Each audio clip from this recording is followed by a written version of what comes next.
예, 송구권의 혼술 1월 21일 수요일에 보내드리는 속보입니다. 윤석열 전 대통령의 비상계엄과 관련해서 그 비상계엄이 내란이냐 아니냐 중요한 판단이 오늘 나오는 날이었죠. 그런데 그 한독수 전 총리에 대한 1심 선고였습니다. 그런데 그 비상계엄이 내란이다. 위로부터의 내란이다. 이런 새로운 또 용어를 들고 나와서 유죄를 인정을 했고, 거기다가 한독수 전 총리에 대해서 무려 징역 23년을 선고를 했습니다. 23년을 선고를 하고 법정 구속까지 했습니다. 자, 이진관 재판부가 오늘 그런 그 판결을 내렸습니다. 징역 23년의 법정 구속, 그리고 비상계엄은 내란이다. 거기에 내란에 동조를 했고 내란에서 중요 임무에 종사를 했다 해서 23년 형을 내렸습니다. 조은석 특검조차도 한독수 전 총리에게 징역 15년을 구형을 했는데, 15년에 처해달라고 했는데 보통 구형의 한 절반 정도 나오죠. 7년, 8년 이렇게 예상을 했는데 무려 23년을 선고를 한 이진관 재판부. 자, 과연 그 어떤 의도가 있는지 좀 지금부터 앞으로 계속 이게 논란이 커질 수밖에 없는 상황인데, 오늘 그 두 가지 점입니다. 하나는 이렇게 중형이 선고된 것 예상을 깨고, 그리고 또 하나는 이 비상계엄을 내란이라고 하면서 내란 중에서도 특히 위로부터의 내란이다는 새로운 용어를 만들어서 친위 쿠데타다 이런 말까지 했습니다. 먼저 이 양형 선고가 하기 전에 이진관도 이 한독수 전 총리에 대한 국가에 대한 헌신도를 많이 이야기를 했습니다. 그래서 좀 양형이 낮아지는 것 아닌가 이런 생각도 했는데, 그럼에도 불구하고 위로부터의 내란에 동조를 하고 중조 역할을 했다 이러면서 징역 23년을 선고를 했습니다. 50년 동안 공직에 있었고 다수의 훈장과 포장을 받았고 사전 모의를 하거나 적극 가담은 하지 않았다. 그리고 6시간 만에 해제됐다. 79세 고령이다. 형사처벌을 받은 그 전과도 없다. 최근에 경도 인지장애가 있다. 인지장애가 있는 보호자를 지금 보살피고 있다. 이런 식으로 이야기를 하면서, 그렇지만 엄한 처벌이 필요하다고 하면서 윤석열 전 대통령의 위헌 위법 포고령을 그것은 내란 행위인데, 위로부터의 내란인데 거기에 대해서 중요 임무를 종사를 했다고 하면서 지금 곧 80이 되는 고령의 전직 총리에게 징역 23년, 구형이 15년인데 징역 23년을 선고를 하고 법정 구속까지 했습니다. 자, 이 이진관 판사 어떤 그 성향인지 이런 부분들도 지금 궁금해지는 대목인데 논란은 계속될 것 같습니다.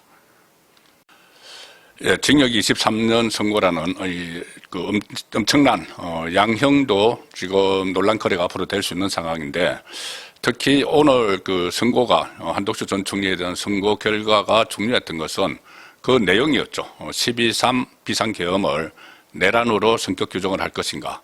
이것이 지금 지기현 부장판사가 윤석열 전 대통령에 대한 선고를 2월 19일 날 하기로 되어 있는데, 거기에 앞서서 이게 가장 그 핵심 쟁점인 과연 계엄이 대통령의 고유 권한인 계엄이 내란이냐 이 부분인데, 이걸 그 이진관 재판부가 내란으로 확정을 하면서 인정을 하면서 그렇게 판단을 이제 그 재판부 차원에서 판단을 하면서 새로운 용어를 들이댔습니다. 뭐냐면은 이게 내란이라고 하면 정권을 탈취하기 위해서 벌이는 것이 전통적 의미의 내란인데, 어떻게 이게 정권을 가지고 있는 쪽에서 내란을 일으키느냐, 이제 이런 그 반론이 있었죠. 여기에 대해서 이진관은 이렇게 이야기를 했습니다. 윤석열 전 대통령은 위헌 위법한 포고령으로 내란 행위를 벌였는데, 이 내란 행위는 위로부터의 내란이다. 위로부터의 내란이다. 아래로부터 정권을 탈취하기 위한 내란이 아니고 위로부터 내려온 내란이다. 그래서 이것은 다른 말로 하면 친위 쿠데타라고 한다. 친위 쿠데타. 위로부터의 내란이란 말을 지금 사용을 했습니다.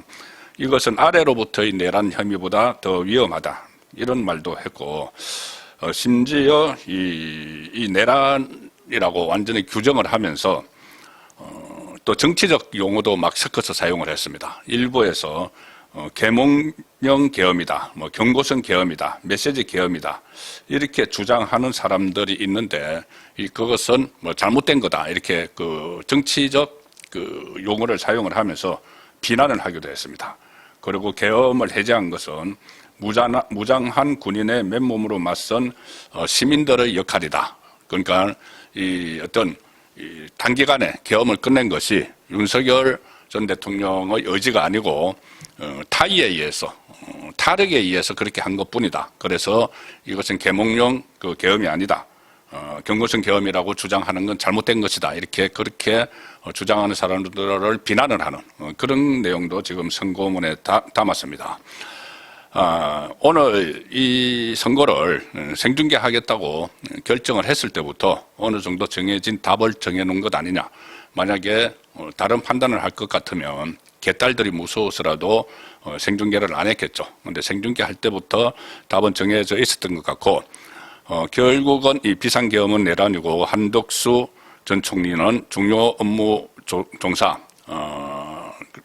중요 업무에 종사를 해서 유죄다. 국무회의의 외형을 갖추게 했다. 뭐 이런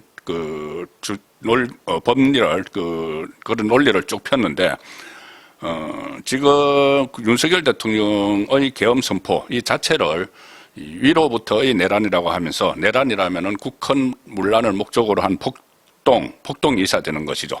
자, 그런데 그것도 다 있었다. 국헌 문란의 목적도 있었고 폭동도 있었다고 지금 판결문에서 적었습니다. 이 계엄 포고령은 헌법 절차에 의하지 않았다. 뭐 이렇게 판단을 했고 헌법에 보장하는 이해주의를 소멸했다. 그러니까는 국회의원들을 뭐 끌어내 뭐 이런 그 각종 건의 주장을 그대로 받아들인 거죠. 그리고 언론 출판 금지를 시행해서 헌법 법률 기능 소멸을 목적으로 했다. 이것은 이제 그 좌파 성향 매체에 대해서 단수단전한 것 이런 것들도 전부 다 이 국헌 문란 목적이 있다고 선고를 했습니다. 그리고 또 폭동을 일으켰다고도 했습니다. 다수의 군인, 경찰, 공무원을 동원해서 국회 등을 점거해 한 지역을 해할 폭동을 일으켰다. 몇 차례 말씀드렸죠. 과연 국회에서 단시간에 일어난 일이 한 지역의 평온을 해한 것이냐. 자, 그래서 그런 부분에 대해서 좌파 법조인들도 이거는 그런 문제 때문에 내란에 해당하지 않을 수도 있다고 했는데 이진관 재판부는 이 모든 것이 다 국헌문란의 목적이 있었고 폭동에 해당한다. 자, 이렇게 주장을 했습니다. 여러 가지 이제 앞으로 이 문제점들이 논란이 될 텐데 일단 그 몸통을 선고하기 전에 이 깃털 그리고 이 꼬리를 먼저 선고를 하는 것은 맞지 않다는 거죠. 뭐냐면은 비상계엄이 내란이냐 아니냐 이것은 지기현 재판부에서 먼저 해야 됩니다. 지기현 재판부가 그 본류 사건, 내란 우두머리 사건을 지금 선고를 앞두고 있기 때문에 2월 19일. 그런데 거기서 판단하기 전에 먼저 이 한덕수 전 총리 재판부에서 비상계엄은 내란이다 이제 판단을 해버렸죠. 그러면은 지기현 판사가 이거를 과연 정면으로 뒤집을 수 있을지 그 부분은 상당히 좀 희박해졌다고 현실적으로 보일 수밖에 없습니다. 그리고 그 전에 또 윤석열 전 대통령에 대해서 체포방해 혐의 거기도 백대현 재판부에서 징역 5년을 선고를 했죠. 징역 5년을 선고를 하면서 그 공수처의 내란 혐의 수사권을 인정을 하는 자 그런 또 판결문을 내놨습니다. 그래서 지기현 재판부에서 이 무죄가 나오든지 공소기각이 나올 수도 있다는 그런 해석들이 많았는데 아마 그게 좀 이제 좀 멀어진 것 아닌가 현실적으로. 왜냐하면은 이 공소기각을 하려면은 이 공수처의 내란 수사권이 없다는 판단을 해야 되는데 그런데 다른 재판부에서 수사권이 있다고 해버렸죠. 그리고 또 이것은 이 비상계엄이 내란이 아니라는 판단을 또 기대를 하는 측면도 있었는데 이 다른 재판부에서 한덕수 재판부에서 이 비상계엄이 내란이다. 그리고 또 새로운 용어를 들이대서 위로부터의 내란이다. 자 이런 용어를 사용을 하면서 중요 임무 종사자 그리고 방조 혐의가 있는 한덕수 전 총리에게 징역 23년이라는 그런 그 중형을 구형을 했기 때문에, 그 선고를 1심이지만 선고를 했기 때문에 이것이 윤석열 전 대통령 재판에 상당히 이 부정적인 영향을 미칠 수 있다는 겁니다. 일단, 최종 판결 결과는, 지경 판사의 판결 결과는 지켜봐야 되겠지만, 지금 특검, 조은석 특검이 15년을 구형을 했는데도 23년의 중형을 선고를 한 것은 이 판사의 성향도 많이 반영이 된 것 아니냐, 이런 이야기들도 지금 당연히 나오고 있습니다.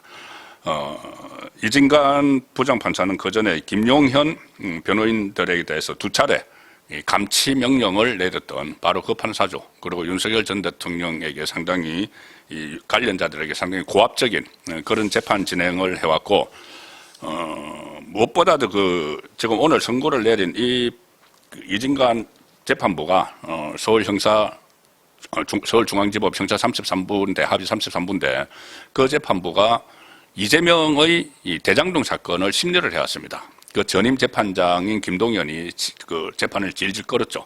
그런데 그것을 이어받은 이진관 재판부가, 형사 33부를 이어받은 이진관 재판부가 아예 이재명의 대장동 사건, 이거는 재판 중단을 해버렸습니다. 오히려 이재명 사건은 재판 중단을 하고, 또 윤석열 전 대통령과 관련된 사건에 대해서는 이것을 내란으로 규정을 하고, 비상계엄을 내란으로 규정을 하고, 전직 국무총리를 23년 중형에 처하고, 이런 그 판결이 나왔기 때문에 이게 또 정치적인 결정 아니냐, 정치적인 판결 아니냐, 이런 말도 지금 나오고 있습니다. 이재명 재판을 중단했던 판사가 이 사건에 대해서는 아예 유죄라는 답을 정해놓고 재판을 진행해온 것 아니냐는 의심이 드는 것이, 또 유죄일 뿐이 아니고 중형을 선고하겠다는 작심을 하고 재판을 진행한 것이 아니냐고 또 생각할 수 있는 것이, 그 전에 조은석 특검에서는 그 한독수 전 총리에 대해서 내란 우두머리 방조 혐의, 이 혐의를 했는데, 이 재판부가 먼저 나서가지고 이 내란 우두머리 그 방조죄는 내란 우두머리 형량의 절반 정도 처벌을 받는데, 이것은 중요 임무 종사로 공소장을 변경을 하라고 오히려 먼저 요구를 했습니다. 특검 쪽에. 그러니까 더 중한 벌을 내려야 된다고 재판부가 특검 쪽에, 특검도 막 이것저것 갖다 붙였는데 그것보다 더 중한 죄를 내려야 된다고 공소장을 변경을 하라. 그 방조죄가 아니고 중요 임무 종사죄로 변경을 하라, 이렇게 요구를 했습니다. 그것을 변경을 했고, 이 중요 임무 종사죄가 유죄가 인정되면은 실제로 사형까지도 받을 수 있는 그런 혐의로 바꾸라고 재판부가 이야기를 한 거죠. 바로 그게 이진관 재판부입니다.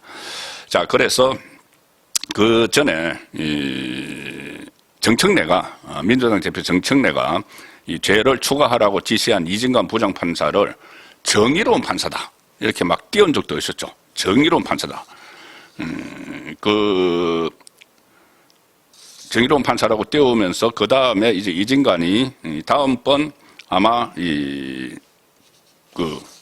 대법관에 유력하다, 이런 말까지 지금 나온 상황이었습니다. 그 상황에서 오늘 이 중형을, 정말 예상을 깬 그런 중형을 한독수 전 총리에게서 선고를 했고, 거기다 이 비상계엄을 내란이라는 이런 확실한 좌파 진영에서 정치적으로 프레임을 만들어 왔던 것을 그대로 인정을 하는 판결을 내렸고, 거기다 위로부터의 내란이라는 새로운 용어까지 만들어내서 여기에 동조를 하는 그런 판결이 나왔습니다. 이것이 지금 당장은 어떤 정치적 효과를 좌파 정권에서 볼 수 있을지 모르지만, 나중에 대법원, 아직 2심은 이거 기대하기 어렵죠. 2심은 전담재판부, 소위 말하는 내란 전담재판부로 꾸렸기 때문에 대법원에서 이것들이 뒤바뀔 가능성은 윤석열 전 대통령 재판도 마찬가지고 충분히 남아있다고 보겠습니다. 예, 오늘 저녁 8시 라이브 송문권 정치쇼 시간에 진행된 내용도 전해드리도록 하겠습니다. 감사합니다.